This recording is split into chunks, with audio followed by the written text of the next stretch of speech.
Well, good morning. The big hand is on the 12 and the little hand is on the 10. So I think it's time to start. I'm not a guest. I'm not a visitor. I've been here before in case you have missed me. I'm back. I do want to just say I had the privilege of seeing my granddaughter baptized last Sunday, and that's just a wonderful, wonderful thing. And thrilled about that. And and Adam, he is ministering in a church in Brunswick, and I'm very excited about how God is using him as well, because he is a connections pastor at Polaris Church, and God has truly, used him, and he launched from here. I say that because he launched from here, and I think that you all have had a part in his ministry, and I appreciate the contributions you've made to encourage him and to help him in his journey. Well, with that said, a lot of festiveness today. I see the sweaters. I wore a tie. I just couldn't bring myself to do the sweater again. I just couldn't do it. We are on the second Sunday of Advent, and if you follow the Advent calendar, today is peace. You would light the peace candle. And so, again, for those of you that follow that tradition, that's where we are. We also Hanukkah opened Friday evening, so if you have Jewish friends, they are in their time of peace as well. Well, welcome to Sunday School. That's what I have to say. Whether you're online, welcome, or in person, I'm glad you're here. Today our focus is going to shift from Jacob to Joseph, so not too far, and we're going to really look closely at how God's hand is guiding the events in his early life. We often use the phrase that God is in control. Well, I want to tell you that it's true, and we can look back at events in the past and we can figure out that, wow, God was really moving in a very, very special way, even when we may not understand that. And so I think that that's key for us. Well, the verse of the month, it's important to today's lesson, especially Romans 8:28. Hopefully you've committed that to memory. We know that all things work together for good to them that are called, or to them that love God, and to them that are called according to his purpose. So, again, most of you could probably already quote that verse, and that verse is often used to help us find ways to cope. And today's lesson is going to give us this idea in a greater context, and we'll talk about it in terms of confidence and how God is working always, even when we may wonder whether or not he truly is. Well, we're in Genesis chapter 37, but I think one of the verses that is in our study is found in Genesis 39 and 2. It's on the screen there for you now. The Lord was with Joseph. I underlined that part of the verse. I think it's important for us to understand that.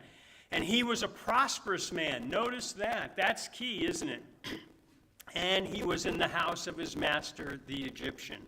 He was still a slave. And yet this can be written about him, and we should take that, because all of the study that we're going to have revolves around that conclusion, that the Lord was with Joseph. Well, with that in mind, there's some life lessons that we can learn from this. First of all, what brings us to this conclusion? It's almost like the child in the back seat that keeps asking as you're on this journey, are we there yet? Are we there yet? And maybe you wonder sometimes if you're there yet. Is God really working in a way that is how you would be seeing him work? And it's like, if not, how do I get to this simple conclusion that God is in control? Well, so much happened in Joseph's life. We're not going to try to hit it all, because if we did, we'd be here for a while. And I know that there's a dinner and there's a service in between that, and so I know that that's important to everyone. Joseph's life was complex. It was complex, and the dynamics that impacted him were difficult as we walk through it together. And when we think about, where was God as Joseph was walking through these issues, and you think to yourself, wait a minute, God is supposed to be here. Where was God? Well, I'm glad you've asked that question, because we're going to try to answer that.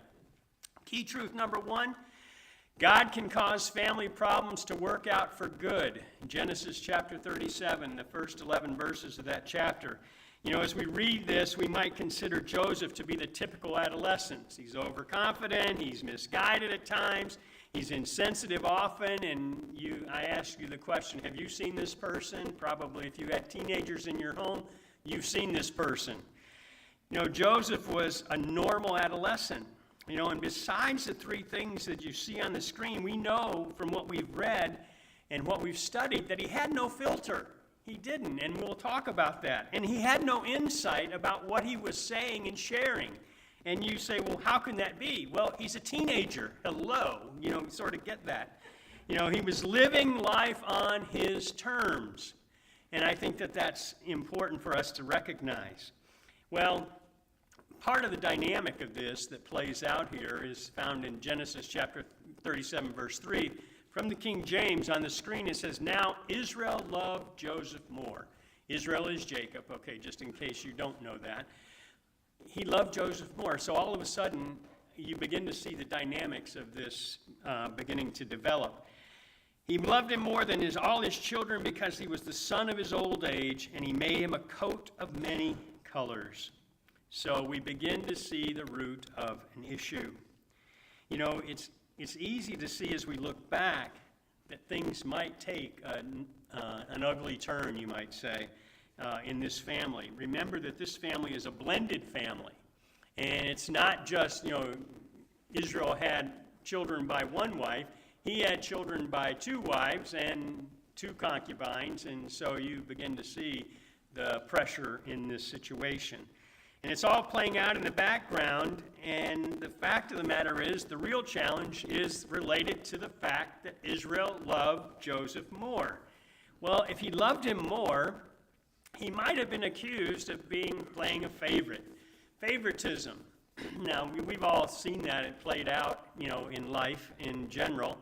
It is the practice of giving an unfair or preferential treatment to one person or a group at the expense of another. So as Jacob is loving on Joseph more and giving him this coat of many colors, all of a sudden the rest of the family, the siblings, are like, well, wait a minute here. Why is he getting this attention? What's this all about? Well, I think we have to remember the fact that, you know, Joseph was this child of Israel's old age, you know, probably the last child, and we know it's the last child that he had. And so he was loved, and based on how we see him in the scripture, Joseph knew that he was loved.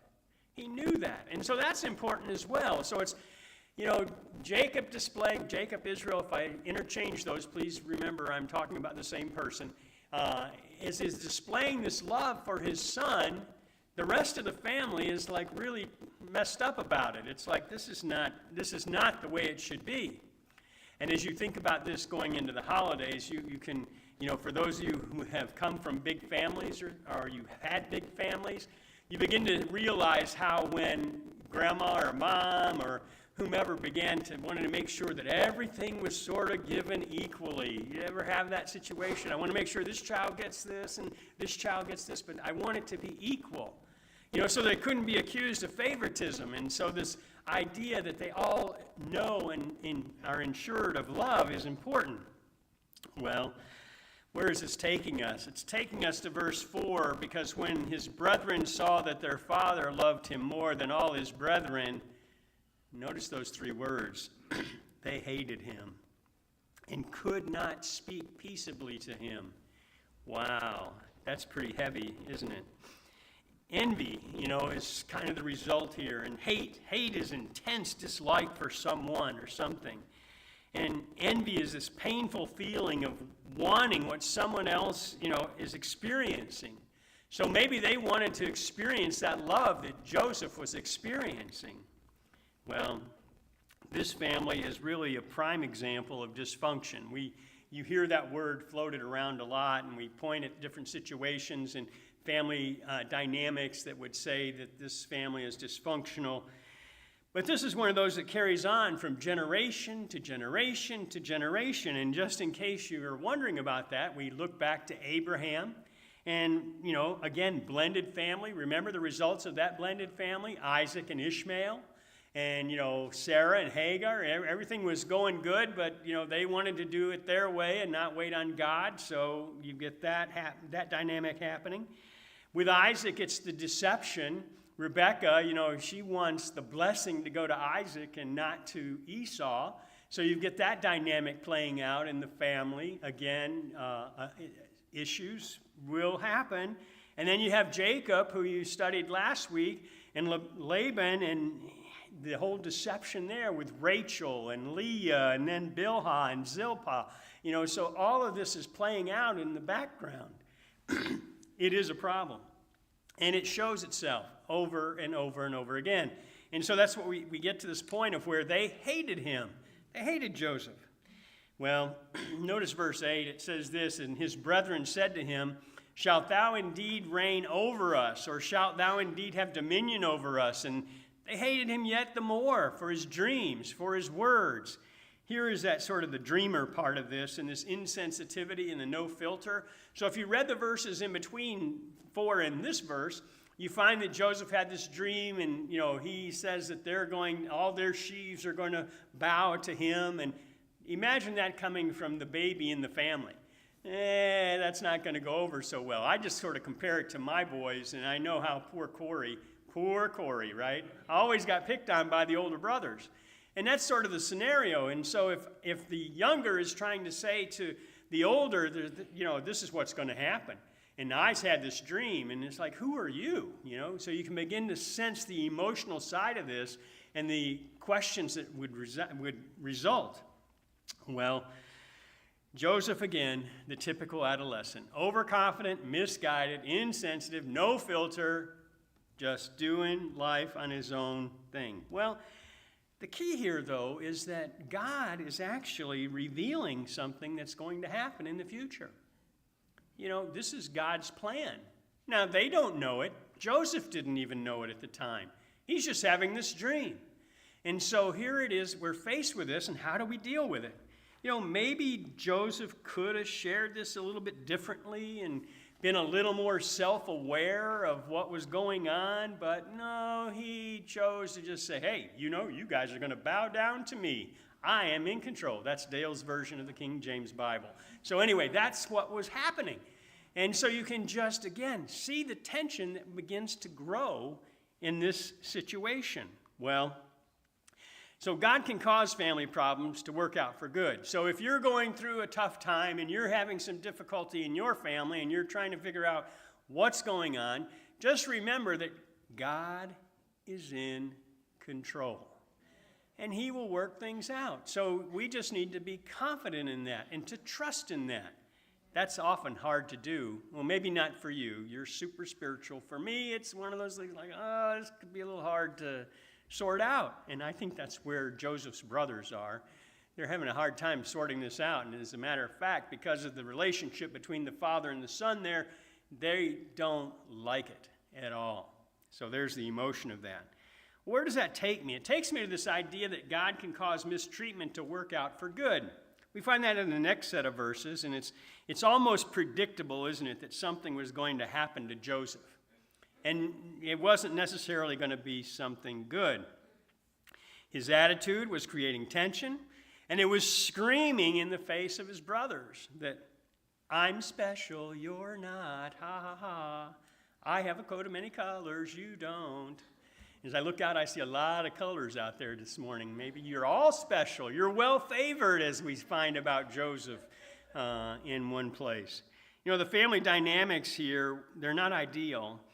And his attitude was continuing to create tension. That's where we need, as believers and as children of God and a member of a family, we need to be sensitive, don't we? We need to be self-aware because, we need to look. The scriptures actually teach us to look out for the good of the other.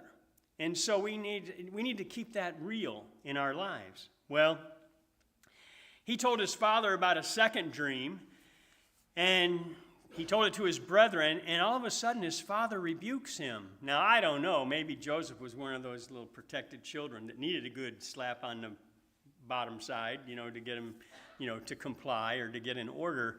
And maybe this is one of those, whoa, Dad, what, wait a minute here, time out.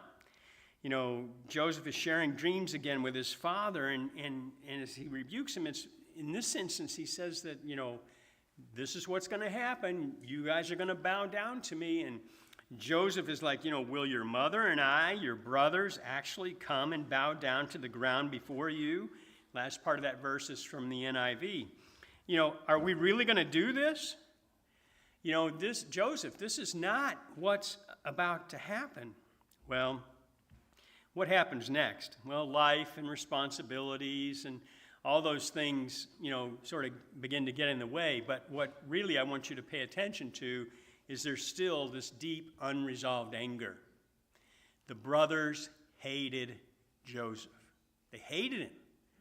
And then when we see the second incident where he's talking about his dreams again, it says they hated him even more.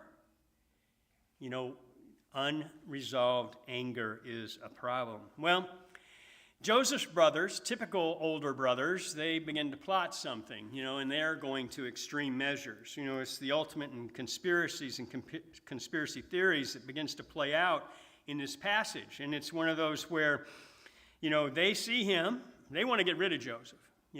He's a nuisance to them, he's a problem for them. They don't like him, they actually hate him. They want rid of him. Keep that in mind. Now, that's not an environment where there's a lot of love in the home, right? Get that dysfunction. So when they see him afar off, even before he came near unto them, they conspired against him, notice this, to slay him. They were going to kill him. They were going to kill him. These are my brothers. Whoa, not too much love in that home. Well, Joseph was oblivious, and that's what, it's interesting that there's no context or no comment in the scriptures about that. So I have to make this assumption that Joseph is just oblivious to this and this whole scheme, and I just feel in my heart, how could he not know how his brothers felt about him? Why would I go out somewhere by myself and meet with these guys that don't like me? Really doesn't make a lot of sense as I look back at it, other than to say that Joseph was just oblivious. He's just a teenager, just living the life, living the dream, So what's going to happen? Reuben's concerned about this. They didn't kill Joseph, and Reuben was concerned about it, and he says, listen, let's not shed blood. This is our brother. We don't want to do that. But they still had a scheme. They had something going on. So notice what they had going on, verses 23 and 24. So when Joseph came to his brothers, they stripped him of his robe, the ornate robe he was wearing, and they took him and they threw him into the cistern. The cistern was empty. There was no water in it. So we're going to let you just starve to death. We're done with you, man, as we smell that food coming from the back. You're not going to starve here this morning. Well, they're bitter and they're angry and they show no mercy, and they have this group mentality, don't they? Where they're going to do something to Joseph because they can't stand him. They hate him. Well, remember Hebrews chapter 12 and verse 15? This is from the New Living Translation. It says this: look after each other so that none of you fails to receive the grace of God. Watch out that, here's the part I want you to capture, that no poisonous root of bitterness grows up to trouble you, corrupting many. In other words, we have to be careful about our own feelings. And we can't be bitter toward people, because the only person you're hurting is you. Really.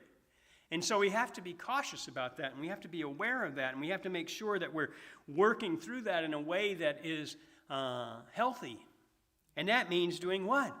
Dealing. Who in the world is that? That's the anger guy up there. In your anger, do not sin. Do not let the sun go down while you are still angry. Ephesians chapter 4 and verse 26 from the NIV. Don't be consumed with anger.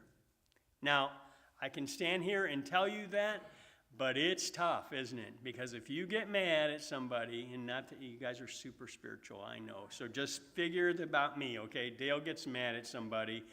Dale don't always deal with it in the day, okay? Sometimes it may take a day or two. Maybe a little longer. I don't know. Maybe ask my wife how that works. Maybe don't. I don't want you to know all about me. Anyway, anger is something we have to deal with. We really have to sort through it. And if we allow it to grow and to fester, the only person it's hurting is us. So we have to walk through that together. Well, do you think the brothers were angry and bitter? Sure they were.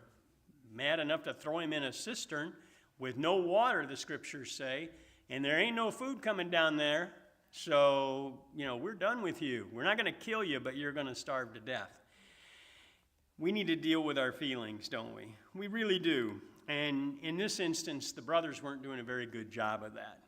They were just consumed by this anger, and they're going to take it out on Joseph. Now, again, we started the lesson by saying God was in control. So they're thinking about this. What is amazing is you read the scripture, they go, after they've thrown him in there, they go have lunch. It's like nothing's going on. Can you believe that? It's so incredible. But in verse 27, come, let us, they hear this band of, this caravan coming by, and they say, come, let us sell him to the Ishmaelites, and let not our hand be upon him, for he is our brother and our flesh, and his brethren were content. It's like, okay, let's take a vote. What do you want to do? Hey, let's sell him. We'll all get some money out of this. And yeah, I'm good with that. And so they say, let's do it. Now, Reuben, he's really, as I think about him, rather than kill him, let's be gone Joseph. This is a better way to get rid of him. It's not through killing him. Now, I don't know where Reuben was. Reuben, he had a plan. They left him in the cistern. He was going to go back and get him and fish him out and take him home and tell Dad, oh, Dad, look, now, if you study Reuben out, there's a reason that he wanted to find favor with his father. So you can study that one out on your own. I don't have time to go there. But again, as he's looking for this alternative to save his brother, the other brothers, like, hey, man, let's make some money out of this. Let's make this work to our favor. Well, news of this, Reuben comes back and he's like, where's Joseph? Where's Joseph? And, he finds out what had happened with Joseph, and they go back, they devise this plan, they take that coat of many colors, they kill a goat, and they dip this coat in it, and they take it back, and they say, hey, Jacob, Israel, sorry, Joseph was killed by a lion. What happens? Jacob rent his clothes and put sackcloth upon his loins and mourned for his son many days. And all his sons and all his daughters rose up to comfort him. But he refused to be comforted. And he said, for I will go down into the grave unto my son mourning. Thus his father wept for him. Wow. Now I want to say to Jacob, part of this is your fault. But at this point, it's pointless to say that, isn't it? The damage is done. The hurt is there. It's real. So now we have to navigate through that to get to a better place.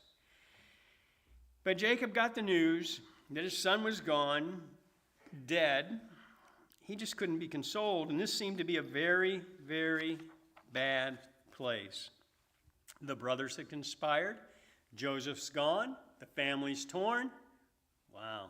If the story ended there, it'd be considered sad, wouldn't it? It'd be a really bad outcome. It's bad enough just to read through it and think that someone would do this in a family. And that outcome, where we are at this point, is one that doesn't seem to have any hope. But, God's working. So, right, God's in control. We know that. So the Midianites, they sold him, Joseph, into Egypt unto Potiphar, an officer of Pharaoh's and captain of the guard. So there's more going on here. The Midianites, Ishmaelites, is how it's quoted in the other verse. They get him down to Egypt, like, hey, well, you know what? We can get our money back, and we don't need this kid hanging around with us, so let's sell him. And they did.